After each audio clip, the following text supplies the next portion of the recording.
So I recently moved and most of my sewing equipment, yarns and fabrics are still in these boxes behind me. Before, my sewing space was also my husband's office as well as our guest bedroom.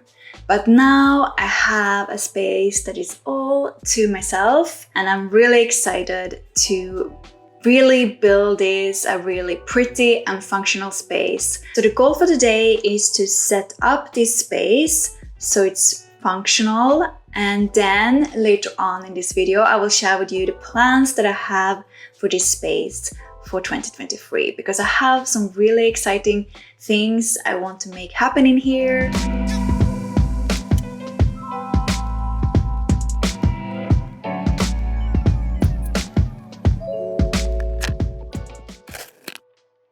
So while it's been very exciting to set up our new home, it's been pretty stressful.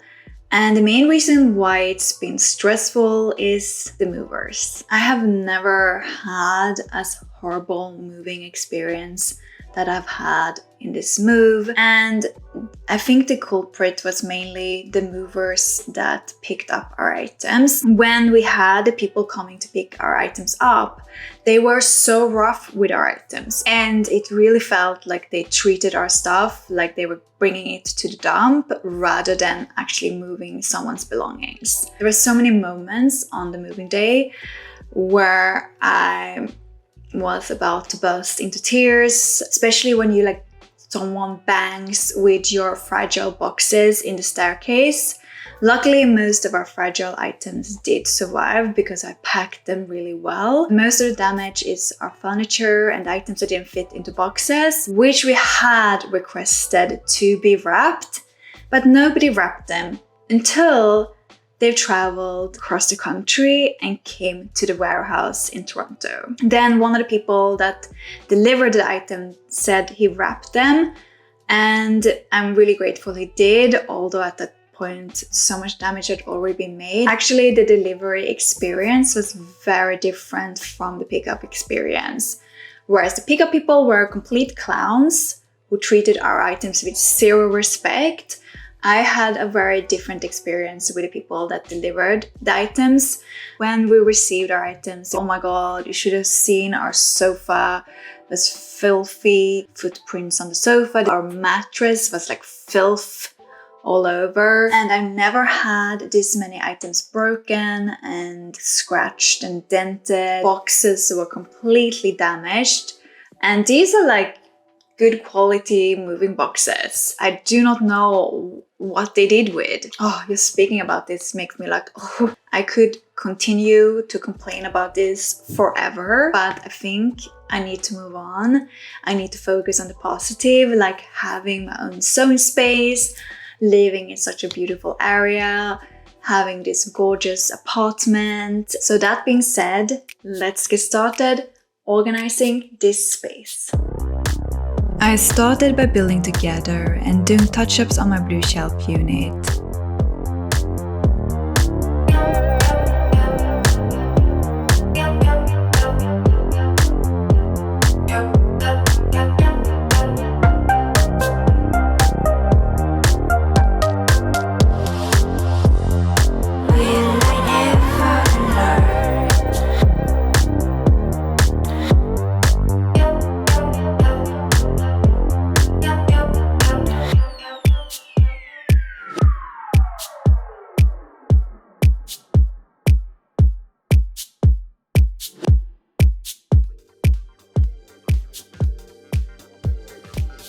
The moving company drew numbers on all our belongings, mostly on moving boxes and tape, which often destroyed surfaces when removed.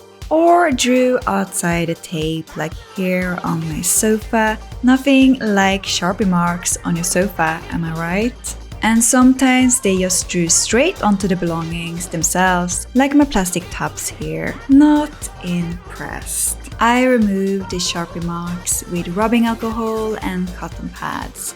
Luckily, this worked on the fabric on my sofa as well.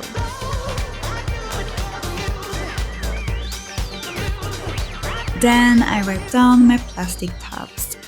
I found cleaning all my belongings really well was very healing and therapeutic after all the moving madness.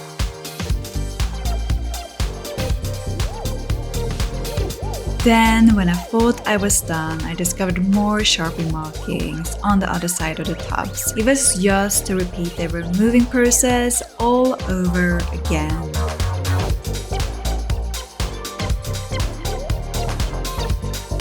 After that was done, I decided that the best course of action was to take everything out of the boxes besides my fabrics and UFOs.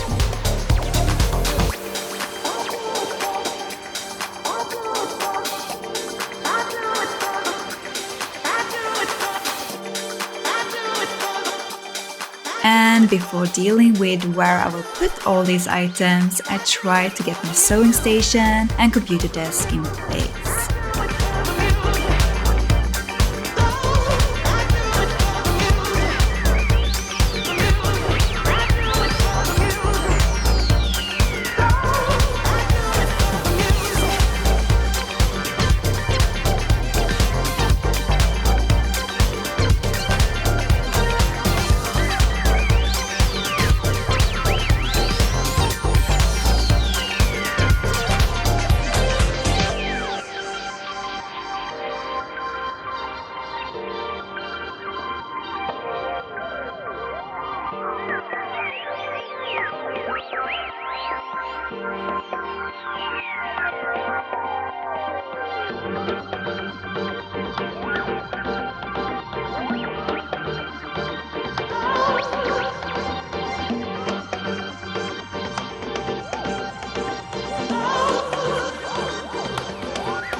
Now it's time to put all the items behind me into the shelf over there, and at first I thought I was gonna organize it all perfectly and really set this shelf up really well. Throughout this move, I have noticed two tendencies that I have, and one is that I'm trying to make it perfect, which results in me overthinking, overcomplicating things, trying to find the best solution, and that just leads to that I'm unable to decide, shall this item go here or shall this item go here, which is the best solution, etc, etc. And if I'm not heading into perfectionist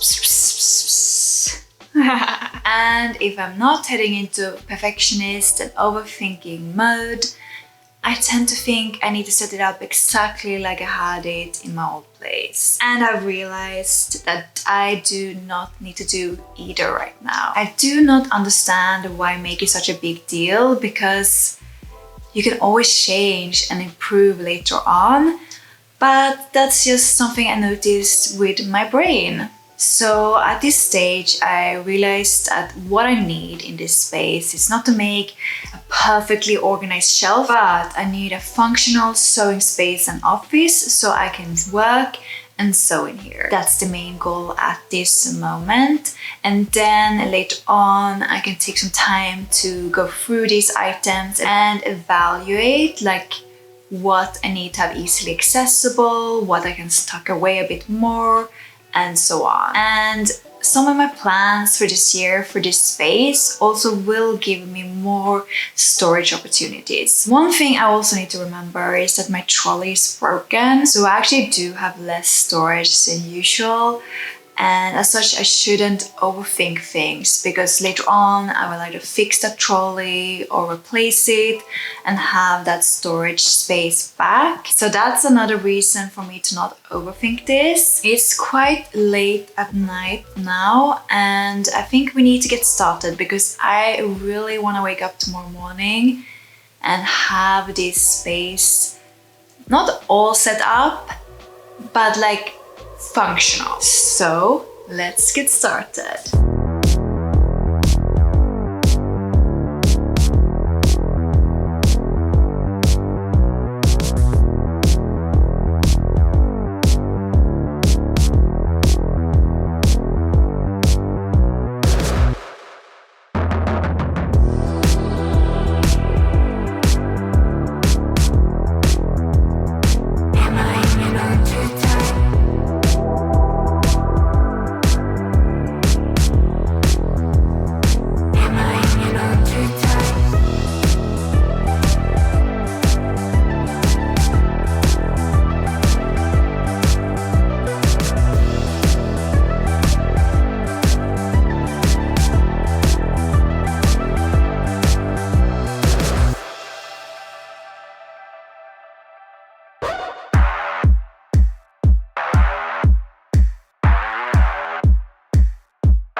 is fully complete.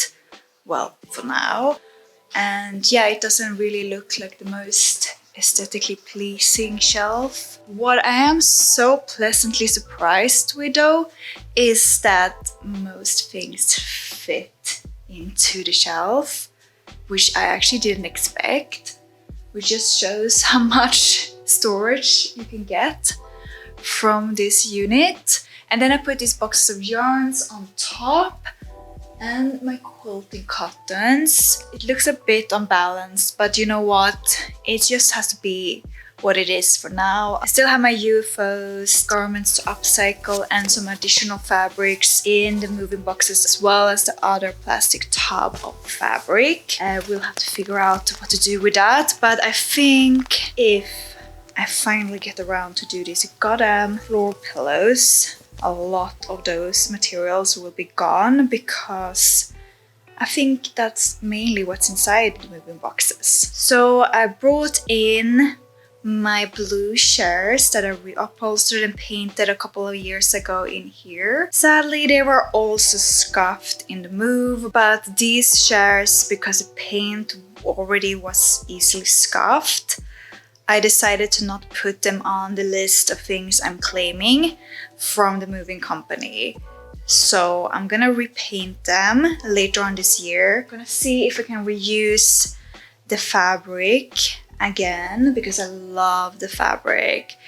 But I'm gonna try to put some extra padding on the sitting pad, because that's something I didn't think about when I reupholstered them last time, so they don't feel as comfortable to sit on as they could be. And now it's past 10 p.m, so I think I'm gonna go and get ready for sleep and continue this project tomorrow. But I feel like I'm almost there. Now this space is functional.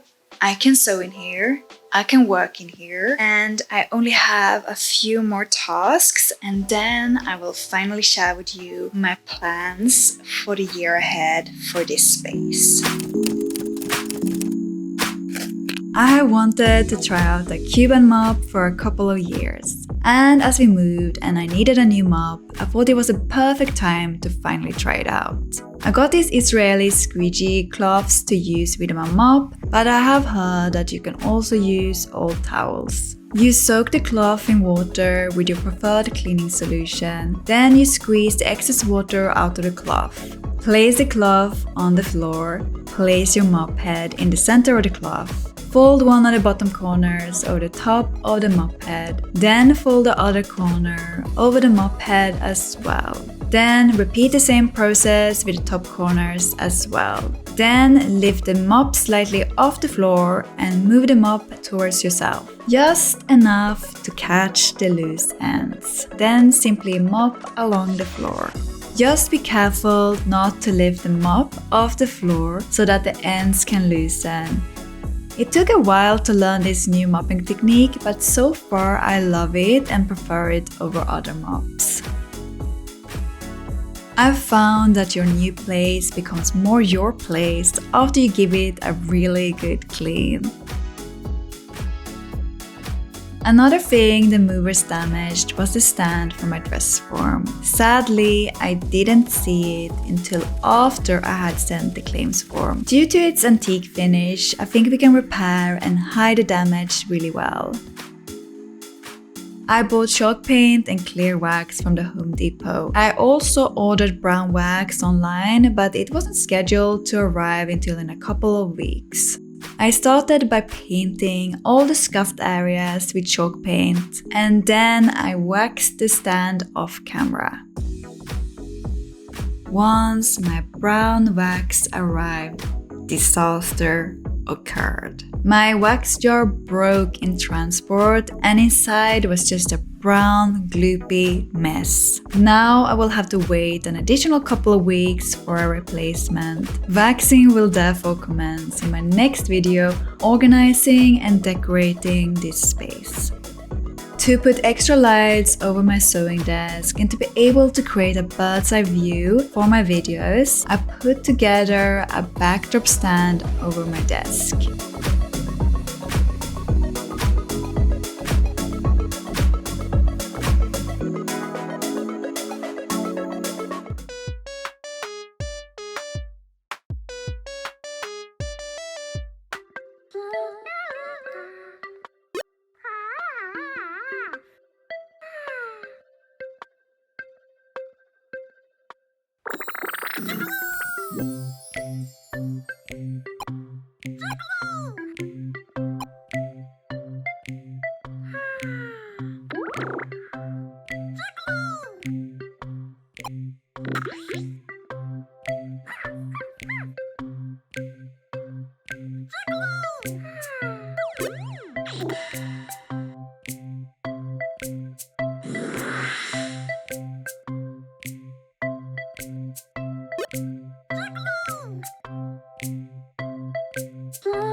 I finally got my extension cords and we can now finally finish off my lighting setup. Oh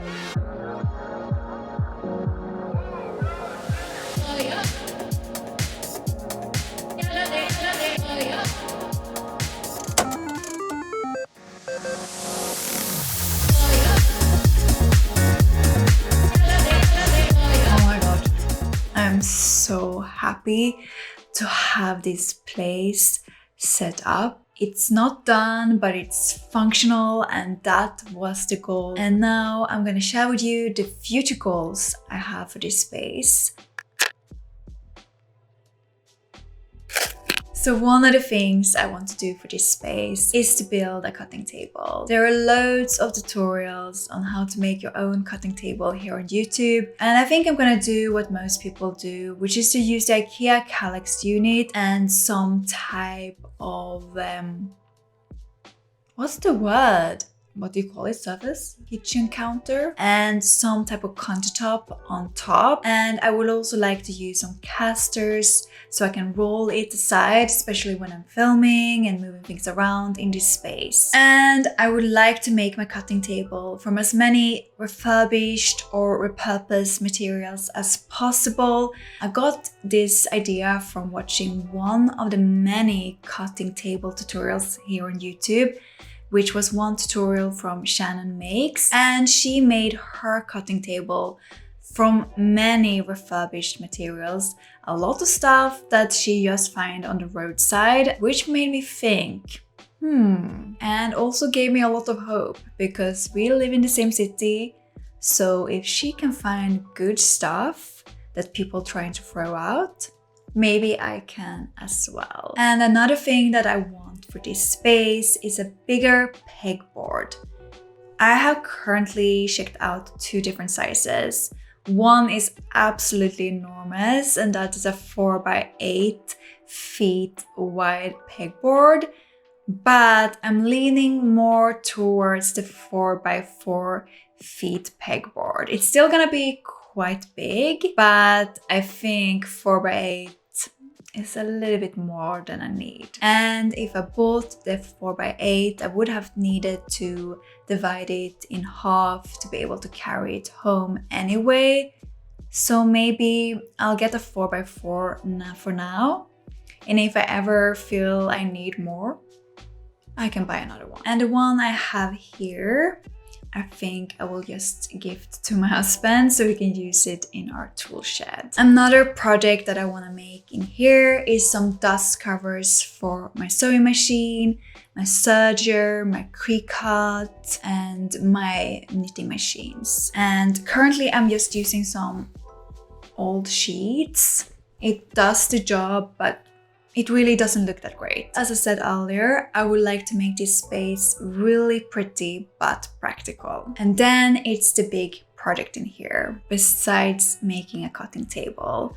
And that is to go through all my items, evaluate how often I use it, and then organize them by zones. And if you're wondering, zones? What is she talking about? I learned about this from Just Get It Done Quilts, aka Quilt Mom. And Karen has such a great video where she explains a bit more how to organize your sewing space by zones. So I'm not gonna get into really the nitty-gritty here. I will link that video in the description box down below. So if you're curious to check it out, you can. I think that's what I really need to do, and to make this space actually functional and not just look pretty. And as part of this project, I would like to organize my things as simply as possible so that I can access all my things with as few steps as possible. Because I do not think I'm the only one who has like stuffed box into a box and then into a bigger box and then shoved it into a wardrobe. A lot of times I had to do this because I didn't have my own sewing space. But the problem with that solution, whilst it saves space, you don't know where things are. And then I would like to add some plants in here. In my previous sewing space, I had this pothos that was going all over my shelf. And I really would like another pothos, although it's probably gonna take quite some time for it to grow out that far. And maybe some other plants as well. I want to make this space feel really lovely to be in and work in, and like I said earlier, be pretty and practical. So that was all for me today, and until next time, bye!